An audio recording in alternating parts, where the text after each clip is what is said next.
I discovered polymer clay because I'm a basket weaver, and somebody told me that it could be interesting as a faux scrimshaw piece or to carve some old bones to dangle from your baskets. So I said okay, and I tried to play with it a little bit. I already had a pasta machine because I use it to cut birch bark. So I already had one in my studio, but I didn't know that it was relevant to polymer clay. I was playing with it, and it was hard, and I couldn't figure out how to use it, and it wasn't successful. So Laura Balambini came from Maine to Florida to teach a beginning polymer clay class. So I said, all right, I'll go down there and I'll take this class with her, and then maybe I'll get the skills to do with this material what I had envisioned to do. I show up at the class, and the only colors she gives us to work with are inflorescents. Those really bright oranges and yellows, and my eyes were hurting because as a natural basket weaver I was, oh no, I can't use this material. So I go up to her and I said, do you have maybe some ecru or just white I could work with? She goes, sit down and use those colors.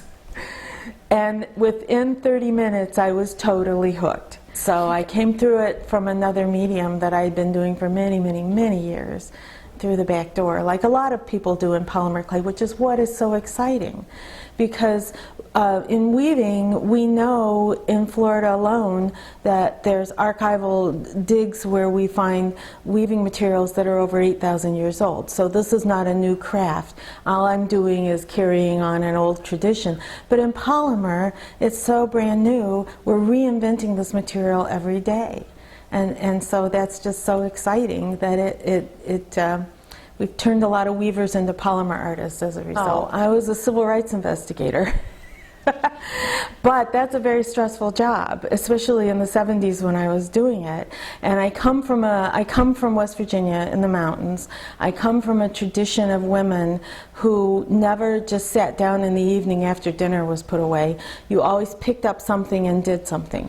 You either were crocheting or I have 8 quilts my grandmother made, 1 quilt a year for her whole life, every piece done by hand. So you picked up something in the evenings and you did handwork.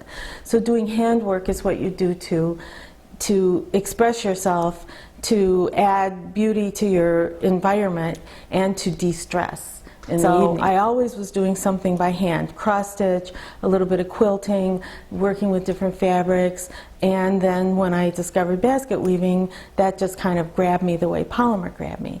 Other things were interesting, but weaving just spoke to me, you know, it sang to me. So that's how I got there, and then from there the polymer was the next extension. So there's 3 people I know that try to take basket weaving techniques and use them with polymer clay.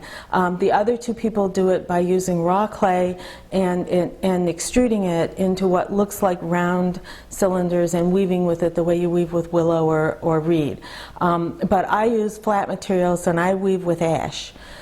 Flattened ash from the ash trees, from black ash trees or brown ash trees, and so I weave it in strips after I've baked it and cut it, and then weave it into the vessels that are part ash and part polymer. I'm not doing this to pay my rent, so I'm doing it for the pleasure of it, and so I don't want to spend a year making the same thing to fill different stores.